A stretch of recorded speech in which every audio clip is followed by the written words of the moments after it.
So guys, आज हम पढ़ने वाले 12th क्लास की इंडिया वाली बुक है गाइस। ठीक है, सेकंड बुक है जिसका नाम है भारत में सामाजिक परिवर्तन एवं विकास। थर्ड चैप्टर पढ़ रहे हैं इस वाली किताब का, और थर्ड चैप्टर का नाम हमारे सोशोलॉजी का क्या है, भारतीय लोकतंत्र की कहानियाँ। ठीक है गाइस, तो स्टार्ट करते हैं क्वेश्चन नंबर फर्स्ट से। पंचवर्षीय योजनाओं के माध्यम से भारतीय समाज में क्या क्या परिवर्तन आए, उनका वर्णन करें। यानी जब पंचवर्षीय योजना चली तो उससे क्या क्या परिवर्तन आया भारतीय समाज में, उसका वर्णन करना है।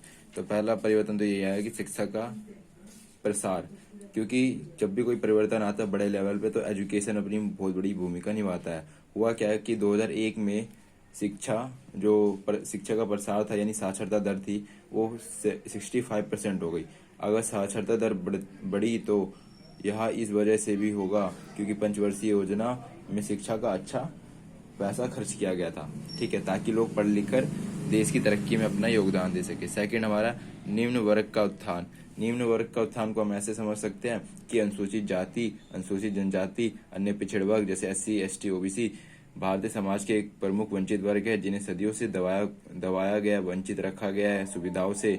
इसके अलावा अनुसूचित जाति और अनुसूचित जातियों के लिए क्या किया गया है, जो सुविधाएं दी गई है लोकसभा राज्यसभा में उनको जनसंख्या के मुताबिक स्थान आरक्षित किया गया है ताकि वो भी अपना पक्ष रख सके, अपनी बातें रख सके।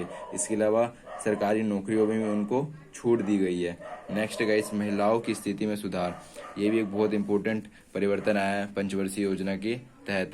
हुआ क्या कि महिलाओं की स्थिति में परिवर्तन, स्वतंत्रता से पहले बात करें तो महिलाओं की स्थिति कैसी थी, काफी निम्न थी। मगर क्या हुआ, भारतीय समाज में संयुक्त परिवार व्यवस्था पच्ची थी जिसमें महिलाओं का काम सिर्फ परिवार की सेवा करना होता था।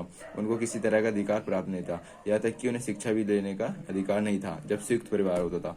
आजादी के बाद क्या हुआ, संविधान में भी पंचवर्षीय योजना में भी महिलाओं के उत्थान के लिए काफी प्रावधान रखे गए ताकि इनका स्तर ऊंचा ऊंचा या ऊपर उठाया जा सके। ठीक है गाइस, पंचवर्षीय योजना के तहत ग्रामीण पुनर्निर्माण, इसे हम ऐसे समझ सकते हैं कि आजादी से पहले ग्रामीण इलाकों की हालत काफी खराब थी, इसलिए ग्रामीण क्षेत्रों के पुनर्निर्माण के लिए सभी पंचवर्षीय योजनाओं के खास प्रावधान किए गए।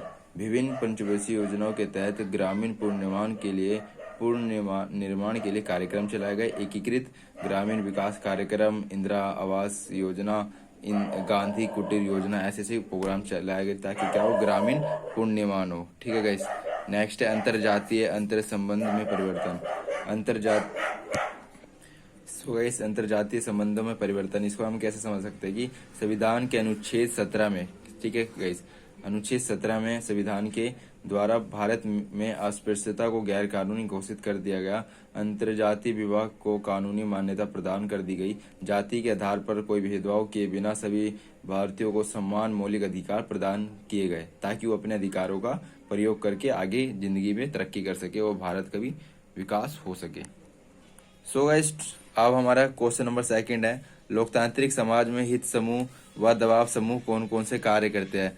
ठीक है गाइस, क्या बोला उन्होंने, लोकतांत्रिक समाज में हित समूह और दबाव समूह, दो समूह की बात कह रहे हैं जो बहुत इंपॉर्टेंट है समाज की दृष्टि से। वो कौन कौन से कार्य करते हैं, हित समूह और दबाव समूह लोकतांत्रिक समाज में कौन कौन से कार्य करते हैं। तो पहला कार्य इनका है आंदोलन चलाना। ठीक है गाइस, होता है क्या है कि ये दबाव समूह और किसी विशेष मुद्दे या किसी विशेष उद्देश्य के लिए आंदोलन चलाते हैं। कौन से समूह, दबाव समूह आंदोलन चलाते हैं। ठीक है, और क्या करते हैं, जनता का विश्वास हासिल करते हैं इसमें। इसके लिए या संचार माध्यम का भी प्रयोग करते हैं, जैसे टीवी, समाचार पत्र का भी सहारा लेते हैं। सेकंड नंबर, हड़ताल करवाना।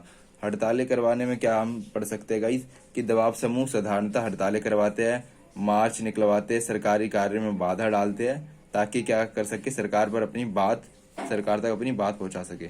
नेक्स्ट है लॉबी का निर्माण करना। ये लॉबी क्या होता है, लॉबी का निर्माण करना होता है, साधारणतः दबाव समूह लॉबी का निर्माण करते हैं। इस लॉबी के कुछ आम हित होते हैं तथा यह हित को प्राप्त करने के लिए कार्य करते हैं, यानी अपने हितों को प्राप्त करने के लिए लॉबी का निर्माण करते हैं। नेक्स्ट, राजनीतिक दलों का समर्थन। इसमें क्या होता है कि हर एक दबाव व हित समूह किसी न किसी राजनीतिक दल से जुड़ा होता है और यह समूह चुनाव के समय अपने अपने राजनीतिक दल का तन मन धन से समर्थन करता है ताकि वह चुनाव जीत कर अपनी मांगे पूरी कर सके। लास्ट हमारा कानून बनाने वाली समितियों को प्रभावित करना।